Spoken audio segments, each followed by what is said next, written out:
Welcome to the third CRC Roundtable, a monthly virtual seminar series. Our intention, just to review, is to host targeted, inclusive, and informed conversations that match scientific advances with management needs. These webinars are designed for contribution, not consumption. Each seminar invites a diverse range of researchers, managers, and other professionals to have conversations around critical topics in order to build connectivity between all of us and increase our collective competency for decision making. As a reflection of that intent, the panelists have been given about 10 to 12 minutes each to make some introductory remarks, allowing 30 minutes for discussion. This is all about the community, giving a place to ask the clumsy questions and to practice the bravery and humility necessary for building the future that we want. This roundtable is unique. It follows a newsletter and last month's webinar on the topic of environmental justice. And I think it represents the type of evolving conversation and learning that we were really hoping this forum would support. At each of these webinars, we've begun by answering the question, why this topic at this time and why these speakers? Between protest against systemic racism and the social ramifications related to the COVID-19 pandemic, discussions around environmental justice have illuminated things once invisible to many of us. And once we see, the next step is to act. The Chesapeake Bay watershed is no different than much of the country, where many lower income communities, people of color, or minority groups are disproportionately affected by environmental threats, placing an unequal health burden on the people living there. Environmental justice refers to the efforts to change that, and last month's webinar uncovered a demand for ways to turn intention into action. So why these speakers? EJ plans can only be made actionable through the availability of accurate data and tools. And these speakers represent national, regional, and Chesapeake Bay related data availability and tools. They have extensive experience in their best use, what might be done to improve them, as well as how we currently use them. And they are Matthew Lee from US EPA Region 3 and John Wolf from USGS. And you'll see an introductory thing for them. If you go to the next slide, Lauren, these are some, this is the flow of the webinar, and we'll show some speaker information. Again, 30 minutes of discussion. These are the webinar ground rules, and Lauren will put them in the chat box as well. If you can, please do type in your organization and location so we can get a sense of you know, the community and the diversity of the community. Each of our panelists have extensive experience, and I'm sure each of them could fill an hour by themselves. We've asked them to limit their remarks to a very short time period, and that is a challenge. So panelists, I will try to gracefully let you know when you're at about a 12-minute mark. And if you have material that you're unable to share because of that time limit, we'll find a way to make your slides or additional remarks available to all attendees. The most important part of this hour is the opportunity for attendees to be able to ask the brave and clumsy questions. And so please help me guard that time. Lastly, you will hear a diversity of terms today. We put these up at the last webinar. We're all learning and refining our language. Here are some brief definitions. We'll place them in the chat box as well for reference. And with that, I will turn over the virtual floor to Matthew Lee. Thank you very much, Denise, and thank you guys for having me. It is certainly my pleasure to be here, and I am very excited to show you EJSCREEN. That I know you guys heard a little bit about last month's meeting. Just to confirm really quick, can you see my screen? Yes. Excellent. Okay, so why are we here today? We're here to talk about EJSCREEN. And what is EJSCREEN? EJSCREEN is EPA's web-based GIS tool for nationally consistent EJ screening and mapping. And the keywords there is nationally consistent. We have coverage for every single block group in the United States of America and Puerto Rico as well.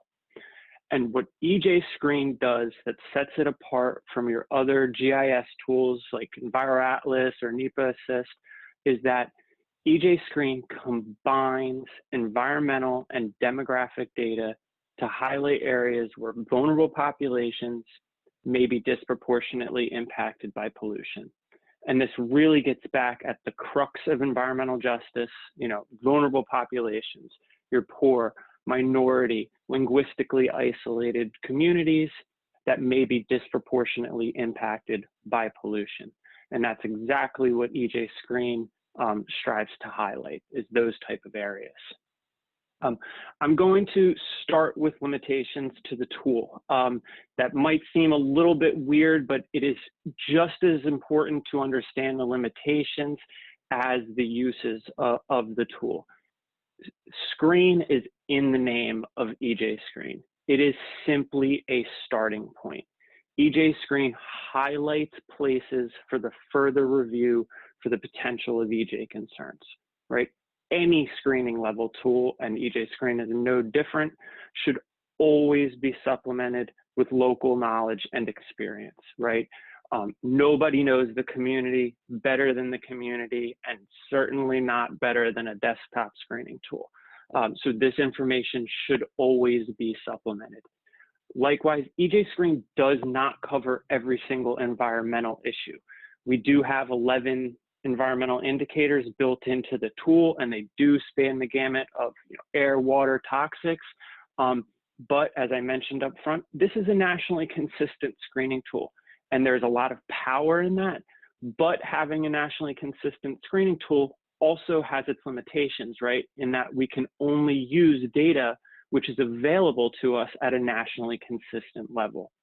So it would be great, for example, to have health data, to have safe drinking water data within this tool. Unfortunately, that data is not available at a nationally consistent level and is not incorporated in that tool. But we always recognize getting that information and enhancing that information with other tools, right? Like John's going to talk about later on, is a necessary part of any EJ assessment process. There's also limitations associated with the census data that EJSCREEN uses.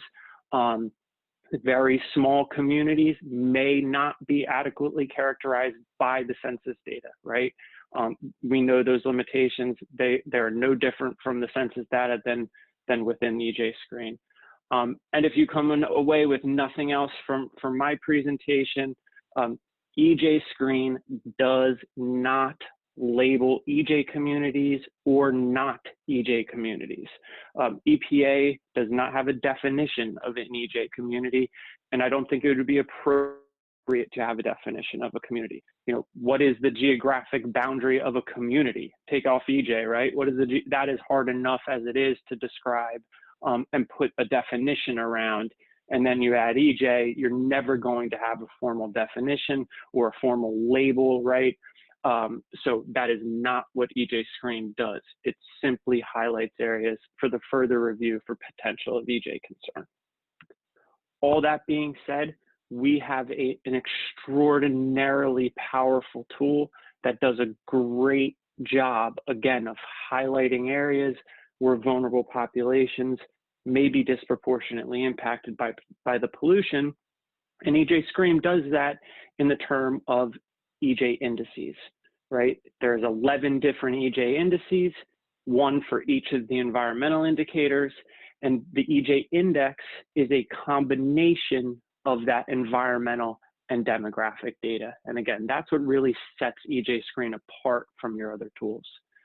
EJSCREEN is web accessible. You do not need any special GIS software to access the tool or really any GIS experience, as it is very user-friendly and intuitive. You can get information in reports, maps, and bar graphs. In the name of transparency, everything in EJSCREEN can be downloaded and you could utilize it within your own GIS if you want to. the data within EJScreen is updated annually, and actually this week we are slated to have the 2020 version of the tool released, which is going to have several enhancements, including climate change indicators. So that's going to be a great enhancement. And EJScreen is also at a higher resolution than our previous tools. The geographic unit is the census block group. A block group is, again, is a census designated area, and there are over 200,000 block groups within the United States, right? These are irregularly shaped polygons. I don't know if you guys can see my cursors, but each one of these shaded polygons is a census block group. So you can see they do vary in size. The goal is to get about 1,400 people, but sometimes census block groups can be as few as 300 people and upwards of 3,000. Once you get to 3,000, you're usually looking at a census tract, right? But 1,400 is your ideal amount for a census block group. And that block group level is the most refined level for which the Census Bureau releases demographic data. It does not get more refined than this. So again, if you have a very small community, you know, right, maybe even less than 100 people or 100 or 200 people, right? It could very well be that that small community, those statistics of that community, right, are diluted out within the rest of that block group. So you do have to understand the caveats of that. Very small communities are not necessarily going to be identified via EJScreen. And again, that is just one of the limitations of block group level data. It doesn't get, you know, they don't release more refined level data than that due to privacy issues and security concerns. So this is the most refined that it gets. There's a variety of different ways to view EJScreen. If you're looking at one site, a standard EJScreen report is a very powerful way to get very easy way to get 3 pages of information, actually within 3 clicks of a mouse. So it's very user friendly. And then if you're looking at a wider area, you know, you can actually use the web to toggle off each you know, layers and look at wider areas. And I'm going to show you that in a second. As I mentioned, everything is at the block group level, but we totally recognize that, especially environmental issues, certainly EJ issues at the community level, sometimes they span block groups or certainly don't align with the quasi-political boundaries of a census block group. And therefore, you as the user can define your own area of interest. So you can provide, you know, put buffer rings around sites, draw plumes of pollution off of facilities, etc. So the user friendliness of the tool is definitely a benefit. And you know, we as EPA utilize the tool in a ton of different ways. It might be different than state and local governments or than academia. But we do have a wide variety of uses of the tool. First and foremost, we use it to conduct EJ assessments. We also use it for our community involvement coordinators, for example, use it prior to going out to public outreach and engagement to kind of do your homework about the community before going out. We can use it for enforcement targeting, permitting reviews, and other place-based projects. Really quickly, I do want to show you the tool itself. If you were to Google EJScreen, this is the homepage that pops up. A ton of information is available within this homepage. Again, I recognize within 12 minutes, it's impossible to show you the breadth of what EJScreen has to offer.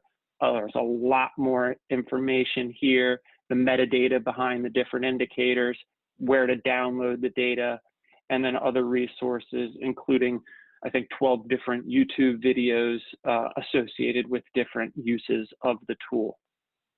This is the tool that itself, if you're familiar with Google Maps, right? It's user-friendly just like that. You type in your area of interest here, has 24 different base maps that you can choose from, and that really depends on your area of interest or what you're looking at.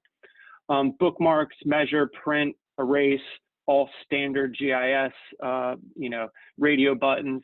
These two radio buttons, add maps and select location, these are your most powerful.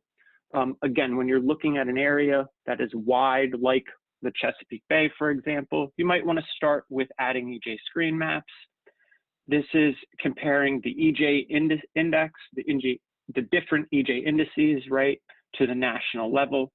In this case, we're going to throw on the Superfund proximity EJ index. So again, this is showing you proximity to Superfund sites and vulnerable populations present, that combination of environmental and demographic data. And you can see some of the areas that are in the, highlighted at the 80th to 100th percentile, in the nation. It's powerful to have maps like this on bigger areas at that 30,000 square foot view, because then you can start honing in on specific areas, within the Chesapeake Bay, for example. Let's say up here you wanted to analyze this community around Indian Head, around the naval base up here, and you can see that these are, high percentiles for Superfund proximity. Well, I would assume there's a Superfund site around there, right? One of the things you can do is add on sites reporting to EPA, and you can actually see the Superfund site right there. You can click on that site and actually, oops, let's get it down a little bit here. You can actually see all the metadata associated with that Superfund site, for example, including a URL to get a lot more information. Now that and I'm totally using this as an example, but now that we've honed in on a specific area, let's say you want to generate a standard report on that, on a specific block group within Indian Head. You can come here, select location, select the census block group. Let's click this block group here. You can click and get a standard EJSCREEN report or an American Community Survey report. I'm going to focus on the EJSCREEN report really quickly. And you can see a ton of information, all your EJ indices, how they compare to the state, regional, and national averages. For example, here, the site is that this particular block group is in the 97th percentile for the EJ index for Superfund proximity. This means that only 3% of the state of Virginia has a higher value for this particular EJ index. On the second page, you can see a map of your area in question. And on the third page, you can see your demographic and environmental indicators on their own. What's nice about this particular example is that this is a very small area. You can see less than half a mile, 1,600 people. This is an example of where EJSCREEN does a great job of characterizing this smaller community in and around, Indian Head, around the naval base. There are examples though, yes. Just a gentle reminder, you're at 14 minutes. Oh, well, okay. This is my last example. I will be done in 1 minute. There are examples where smaller communities may not be adequately, represented by that data. It's not that the data is wrong. It's that these communities are very small within kind of larger block groups. We can focus down here on the area around Bayview, a different area in Virginia, right? And again, I know I'm out of time here. Whoops, sorry. You can actually see that this is a very small community here within, now it's messing me up here. Bayview is a very small community, right? That is actually, if you changed your base map, you would see it's a very small community in here, right? That is part of a much larger block group. When we generate that same EJSCREEN report for that block group, 121 square miles, right? So this is now given that a lot of this is water, but this is including several different communities in addition to the community of Bayview. So this may be an example where the EJSCREEN information may not adequately characterize your community in question. So I know I'm out of time. That's what I wanted to give you as an example where it works really well, an example where you might want to go and get more information like John's going to talk about. Oh, thank you, Matthew. That was a great introduction. John, you're up. Okay, can you hear me? Yes, And can you see my screen? we can, and people are walking. That's right, we're going for a hike in the woods. So thanks, Denise, and thanks, Matt, for an excellent introduction to what I'm going to share with you today.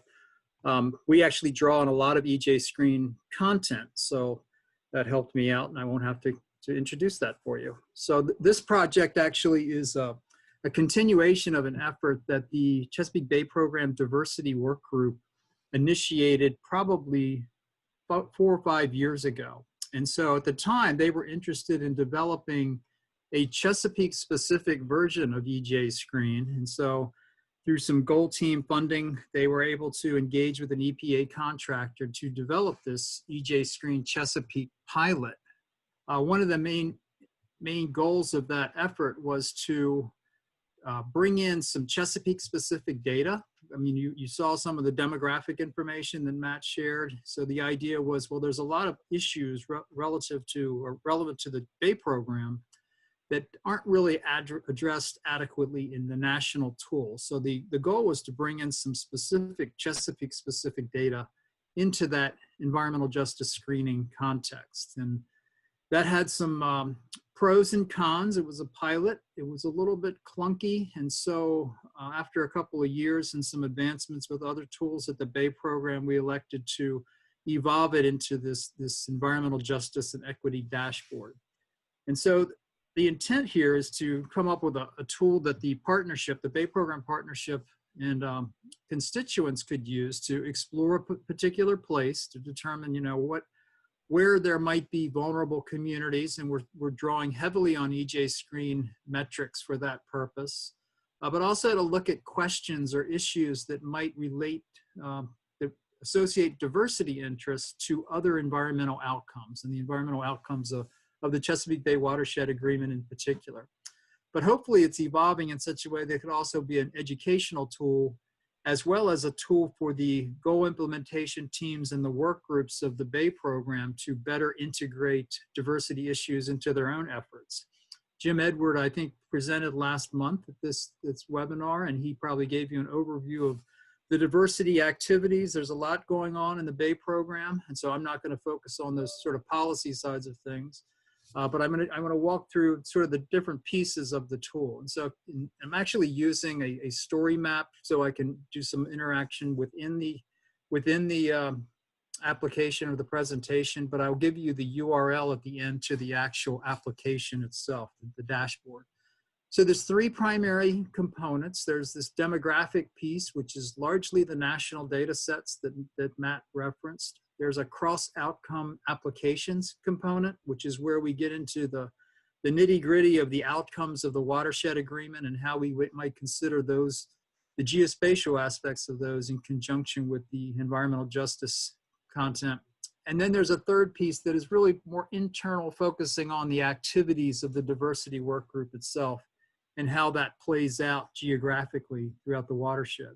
So this is just a screen capture of the demographic, the homepage of that demographic section. This is typical of the way the navigation occurs, where you have a number of topics down the left-hand side of the page, and then there's sort of a map orientation of that particular issue on the main stage. So the demographic pieces, again, we have the first 3 boxes here on the right-hand side are directly from EJSCREEN, the minority population representation at the census block groups, low income, and linguistic isolation. So those are 3 of the key demographic data sets that come from the American Community Survey that are represented in our dashboard as well. And then there's other content in here regarding redlining. EnviroAtlas has ecosystem services information, and Tapestry is more of a marketing segmentation map. So this first piece, this is typical of the kind of content. This is a dot density map showing the makeup of the racial or ethnicity within the watershed, where the density of dots represents the population density, and then the colors represent the racial makeup. And so this is actually at a census tract level. So you have some tracts that are pretty homogeneous, I would say, in terms of the racial makeup, but some others that are very heterogeneous. So you get a good feel for what the nature of various communities are in terms of the racial makeup. So that's kind of an introductory metric of demographic information. I'll do one more in terms of the demographics. This is something called the Social Vulnerability Index that the Centers for Disease Control helped develop. Basically what this is a composite index of a number of different socioeconomic and census information. And it's particularly relevant in this time because of COVID. There are public health issues that we need to get a better handle on with respect to underserved populations or populations that might be particularly vulnerable. And so this index is showing you, with the darker blues being those populations that might be most vulnerable socially. And then there's metrics associated with each census tract to sort of break it out into its constituent pieces. So that's just two demographic examples. I'm going to go on to the next one, which is the cross outcome applications. Again, it has its own tab in the dashboard. And so this is currently what we have in here. Basically, these are outcomes of the watershed agreement. There are a number of, this is not all of them by any stretch of the imagination, but this is sort of the starting point where we have wetlands, forest buffers, tree canopy, and so forth. And there's generally a work group associated with these topics. So the goal is, how do we bring diversity interests into some of these other outcomes? So the setup of the dashboard is such that there's a different topical panel down the left side. And I'm just going to give you a couple examples here when we talk about public access. This is, again, an EJ map. This is looking at minority population in and around Richmond. So this is the same data that Matt was showing in terms of environmental justice EJSCREEN data, but it also shows the location of public access sites. So in its simplest form, you can say, well, what kind of public access is there relative to these potentially underrepresented communities? You can take that a little bit, make it a little bit more complicated by looking at not just what access exists in the neighborhood, but what's within a reasonable distance for some of these underserved populations. So again, we're looking at minority population here, but now we're actually looking at a drive time analysis. So we have, in this case, natural areas that are waterfront around the bay, and a 15-minute drive time, and where you have access, where some of these underrepresented or underserved communities might be within or outside of a 15-minute drive time of those public access sites. Moving on to another outcome, the toxic contaminants outcome. This is looking at, in this case, let's see, this is also a minority population, but what we're looking at here is proximity of those populations to toxic areas with toxic issues. And so in this case, we're actually looking at PCB impairments relative to some of these communities that might be underrepresented or underserved. So we have source of the impairment, as well as the EJ information to look at in conjunction with that.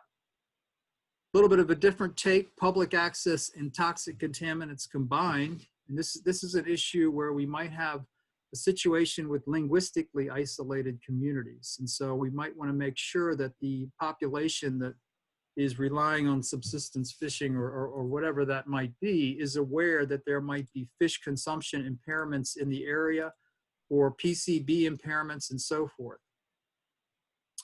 And then climate resiliency is another quick example. Are underrepresented communities more vulnerable to flooding and sea level rise? And it's a quick example here looking at downtown Salisbury, Maryland, and looking at the environmental issues, the vulnerability, say, to sea level rise. This is from NOAA's sea level rise viewer.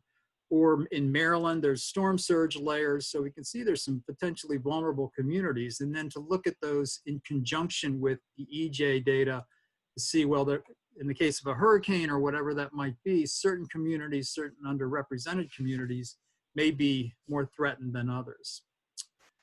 The last tab here, again, is the Diversity Work Group initiatives, and I'll just show a couple of examples here. The Diversity Work Group has its own action plan, as does many of the other outcomes. So they have initiatives related to historically Black colleges and universities, opportunity zones where there might be investments in economic development, implementation projects, conservation and restoration, as well as some other topics as well. And so I'll just give you a quick couple examples here. The historically Black colleges and universities, the work group has a number of initiatives that really try to engage with those HBCUs, both in terms of the student population, getting them actively engaged in environmental issues, but also the proximity of those institutions to underserved populations and how they might interact locally with the communities that might be underrepresented. And then the last example, this looks at stewardship projects that the National Fish and Wildlife Foundation administers. And so these are just the location of where stewardship is occurring, where investments are being made with respect to conservation and restoration relative to some of those underserved populations. So those are some examples. This is the URL of the dashboard. I can put that in the chat. That's my email address. We're at a position right now where this is very much a draft product because it's really been over the last 3 months or so that we evolved Chesapeake EJSCREEN into this dashboard format. So very interested in feedback and how some of these example use cases might resonate with people, and if they don't, what other use cases might exist. And I think that's all I wanted to share. This is the actual dashboard. Again, we have different tabs that contain the content that I just described, and I can put the URL in the chat for that as well. So I think my time is just about up. Oh, thank you, John. That was a really wonderful dive into Chesapeake Bay specific. And we already have some questions in the chat, but while people kind of get their thoughts together, one thing I just wanted to give each of you an opportunity to answer, you and Matthew, is just a short response to the question, you know, what about the tool you've presented keeps you up at night? I mean, what do you wish it had that it doesn't, or you worry about a certain misapplication? So just, you know, what wakes you up at 3 a.m. if you're thinking about the dashboard or you're thinking about EJSCREEN? So this is Matt. Oh, go ahead, John. Go ahead, John. I was just going to say, not unique to this particular tool, but really developing these tools in general. You know, it's one thing for the GIS nerds to sort of expect people to use a tool in a certain way just because we have sort of maybe a technology-centric view of things. But it's really important that we reach the appropriate audience and that the end product is actually usable and effective in whatever their decision-making or information gathering context is. And there are plenty of examples where there's a disconnect between tool development and tool use. And so that's just a concern that I have in general about the number of tools that are out there these days and how to make them actually useful as opposed to just developing a GIS tool of the week kind of thing. Yeah, and this is Matt. And first, I would echo those thoughts. And then, you know, talking about the use of EJSCREEN, what keeps me up more is the unintended use. You know, I did talk about, you know, EJSCREEN does not label EJ communities. You know, I put that in every single presentation. But, you know, time and time again, we hear EJSCREEN said, I'm in an EJ community, or EJSCREEN said, I'm not in an EJ community. And it's like, no, take a step back. That is not what the tool is saying. That is not the intended use of the tool. Again, we are simply highlighting areas, you know, for the potential of EJ concerns to arise. Great, thanks, Matthew. Let me, I'll start going through the questions that have appeared in the chat. And again, for the attendees, please either raise your hand in the raise hand feature, or you can type your questions into the chat box. And we've done a pretty good job of, if we don't get to anything, we follow up with the speakers and make sure people get their questions answered.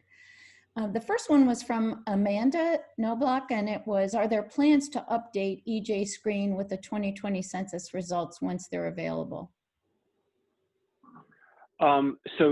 Yes, generally the answer to that is yes. EJSCREEN, the data within EJSCREEN is updated annually, and the demographic, specifically the demographic data that is updated annually, comes from the American Community Survey.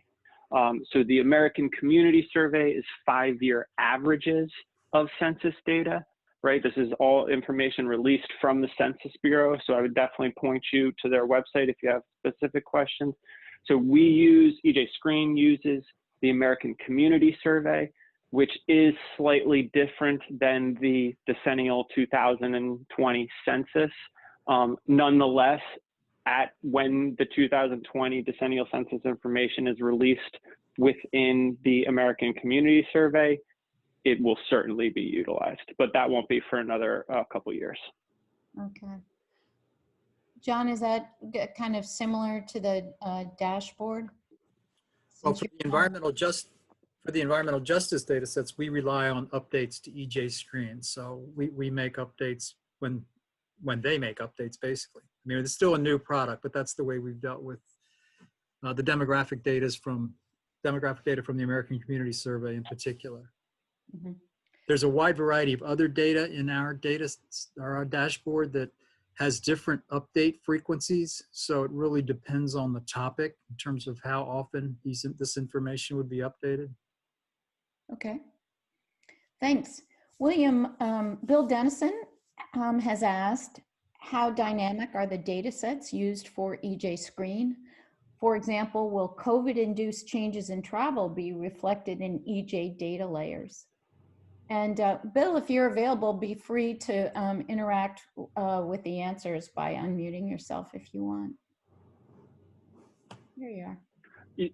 And thank you for that question. I would say that the data sets within EJSCREEN are not dynamic. They are static.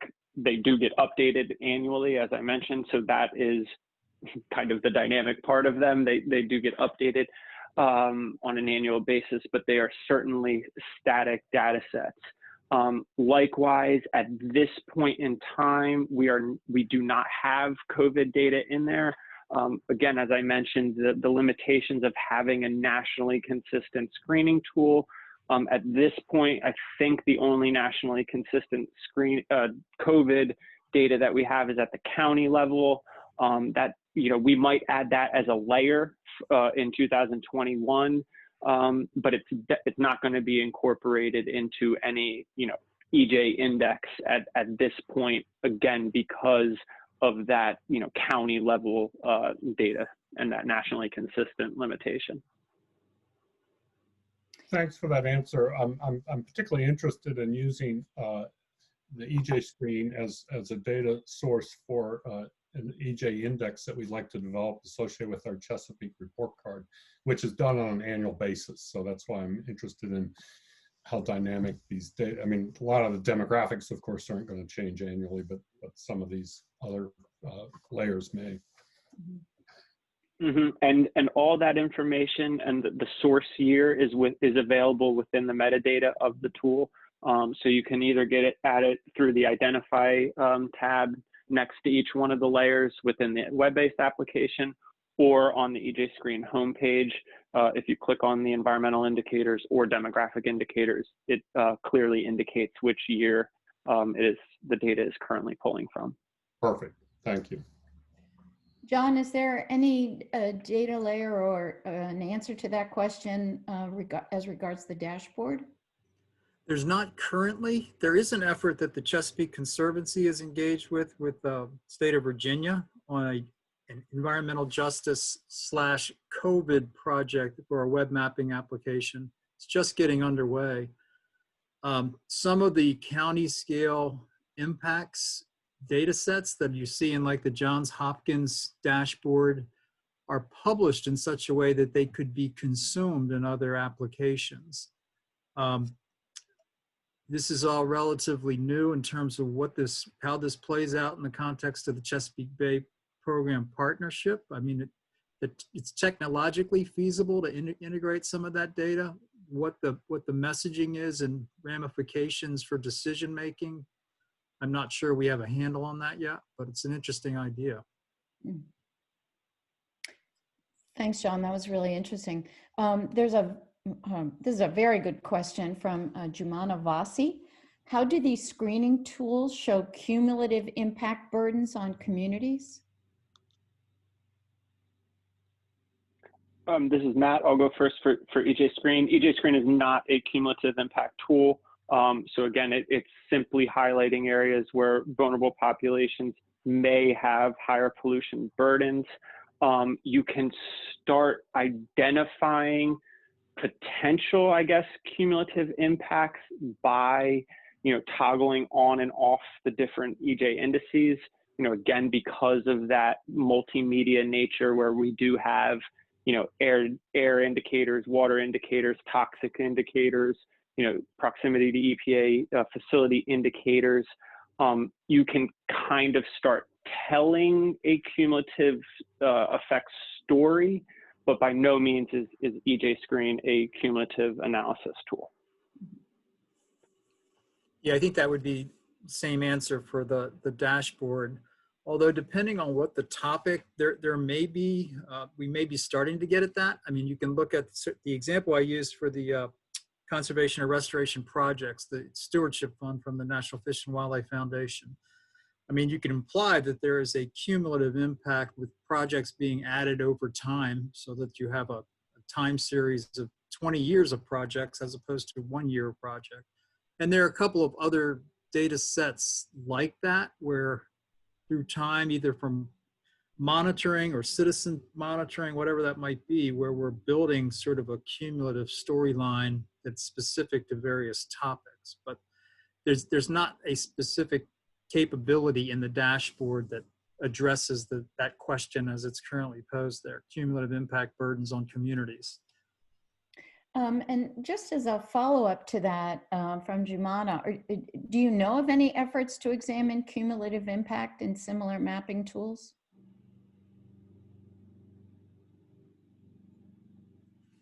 I don't know of any off the top of my head. That's an interesting thought. I could give it some thought, get back to you, but I'm not sure that there's a cumulative impact tool that fits in the context of, say, diversity in particular. But that's a good question. Yeah. Likewise, yeah, great question. I think it's worth looking into, and if it's not around, it's worth developing. Yeah. There's a question from Mark Hoffman. When working on programs/policies to target EJ communities, what is the phraseology to best refer to such communities, understanding that it is not a yes/no designation? I got, quote, communities disproportionately burdened by environmental harms and risk, end quote, off of the EJSCREEN website. And this comes up a lot in these webinars, is trying to get our hands around the language. And how do we understand each other, and how do we attach meaning to different phrases? So any responses to that? Whoever wants to go first, John or Matthew? So sure, I can go. This is Matt. The term of art that we use, again, we do not have EPA does not have a definition of an EJ community or not EJ community. The term of art that we use is area of potential EJ concern. And there are certainly no thresholds or, it has to be twice the, state poverty level or something like that associated with that. So again, the term of art is area of potential EJ concern. Yeah, I actually was going to ask one of my colleagues from the Bay Program, Chuana Phillips, who was on the call, who's the coordinator of the diversity work group, who probably has a little bit more insight on that than I would. So Chuana, if you're available and you have anything to share, that would be great. Yeah, hi, I'm on. Hold on. I would say since the dashboard pulls from the EJSCREEN data, we would use the same terminology for when looking at spatial data layers. In terms of, when speaking more broadly about underrepresented communities, our work group is using the word underrepresented. We've decided in the past, I know the EJSCREEN tool uses the word minority, but we've decided in the past we're going to move away from using that term because it is inaccurate. People of color make up the global majority, and it's also offensive to many people of color. So we've moved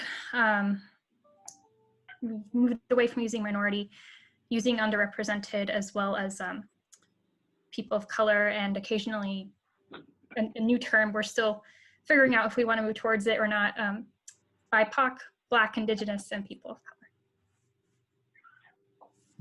Great. Thanks, Joanna. Thanks for being willing to jump in. It's not easy getting called out in our webinar.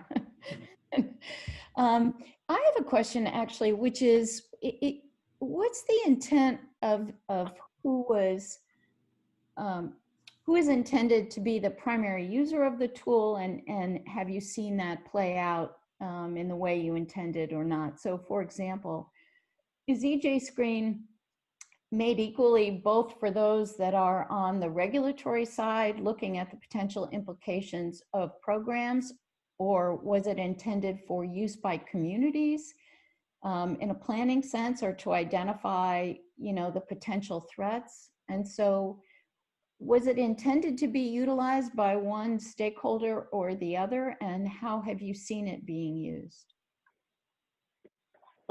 So this is Matt. EJSCREEN was certainly intended for a wide variety of uses.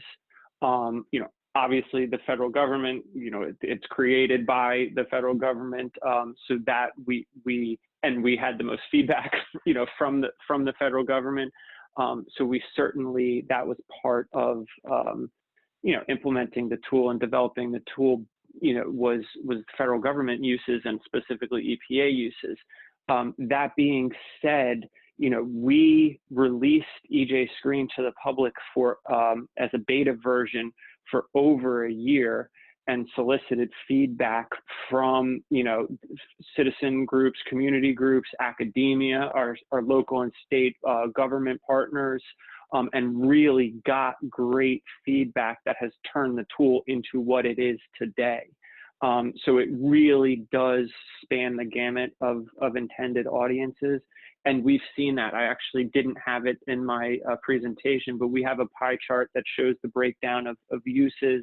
And the federal government is number one, but I think we're number one at 22%, and our state partners are number two at 21%. And then I think there's academia is down at like 10%. So there are a variety of different, there were a variety of different intended audiences when the tool was in development, and we still see a variety of different audiences utilizing the tool. Oh, thank you. John, I know the dashboard doesn't have as long a history of EJSCREEN, but can you talk a little bit about intent and? Sure. So again, the dashboard grew out of the tool EJSCREEN Chesapeake, which was intended as a pilot, as a application that could bring diversity into sort of the business cases of other outcomes in the watershed agreement. So in that sense, it was intended to show the benefits of cross-goal team collaboration, how you could bring in interest from multiple topics into decision making and get out of what might be more traditional silo-based course of activity at the Bay Program. We have had a good push over the last few years under the leadership of Kristen Saunders with the University of Maryland to break down some of the barriers between silos, if you will, and looking at cross-goal team collaboration. And so this is one of the early examples of that with respect to diversity, focusing initially on public access, toxics, and climate issues, But really, I think the greatest potential benefit in the short term is some of those cross-goal team applications, and specifically some of the needs that were addressed or mandated by the principal staff committee of the Bay Program for the different work groups to specifically incorporate environmental justice issues in their work planning for the year. And so in that sense, it's a tool that can highlight how diversity matches up with some of the other outcomes. But you're right, it doesn't have as long of as a history to see what some of those use cases are. I will say that there's been much more interest in the last 3 months than there were in the 3 years prior to that. So we're very quickly learning just by necessity in terms of what the different use cases might be.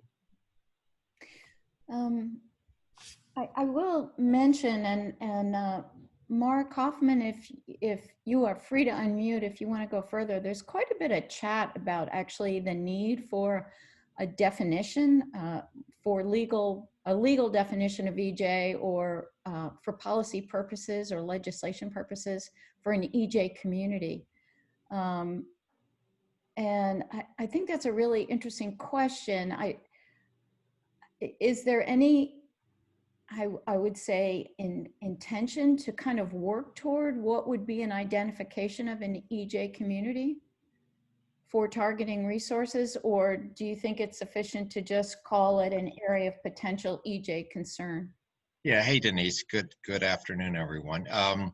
I got the language I included in the chat. It said vulnerable populations may be disproportionately impacted by pollution. So I think just area of potential EJ concern is a little, I can understand that works for EJSCREEN. It's pretty clear. It's not, but in terms of actually targeting, we're working on a piece of legislation to, and as a component of that, it would seek to target, financial resources to address some of the, the issues. So it needs to be defined to an extent. It's not going to be a, it's not going to be a yes, no. The answer is not going to be clearly not a yes, no. There's a continuum, but we need to point the, the program administrator to that continuum and give them legislative guidance on how to, to make that assessment. So we thought about using EJSCREEN. We've looked at it in terms of action. I don't know that we it would be appropriate to, to reference a particular federal data product in legislation. It could be, it could be gone, those things change over time. And this is got to have a slightly longer shelf life. So, and we also are familiar with the Jersey. That's a good idea. Where we've actually at our next meeting, we're working to have some reps from the New Jersey legislature speak on what they did, and that would be that's a good thought. I didn't think of that yet, but to go and see what other jurisdictions have, how they, with the tack they've taken. So anyway, thanks, Denise. I would like to give you both, Matthew and John, an opportunity to reach out to the community and express any asks that you have in terms of, you'd love to see people working on a piece to contribute to either tool. So I want to give you both an opportunity to ask this very clever community about any pieces of work or outstanding questions you'd like to have the community work on to advance the work. Yeah, thank you. Sorry, John, I'll just go real quick. But no, I mean, I would say just let us know let EPA know how you're utilizing the tool. As I mentioned, we did solicit feedback for a year, and we do have an EJSCREEN email address that's available to give us recommendations. But the tool only gets better with different uses and us hearing about those different uses. So just let us know how you're utilizing the tool, the issues that you're running into. And EJSCREEN has been updated every single year for 12 years.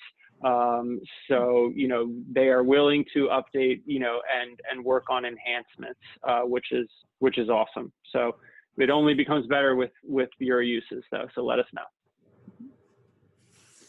Yeah, and I would just echo that. Obviously, we don't have the same historical record that EJScreen does, but we're sort of in an information gathering stage, and in some ways we're building the tool as we're learning what the use cases and such might be from the broader community, not just Chesapeake Bay Program staff, but the larger community in terms of what folks would like to see on the demographic side, but also how do we better integrate it with environmental issues that are specific to the Chesapeake Bay Watershed Agreement in our region.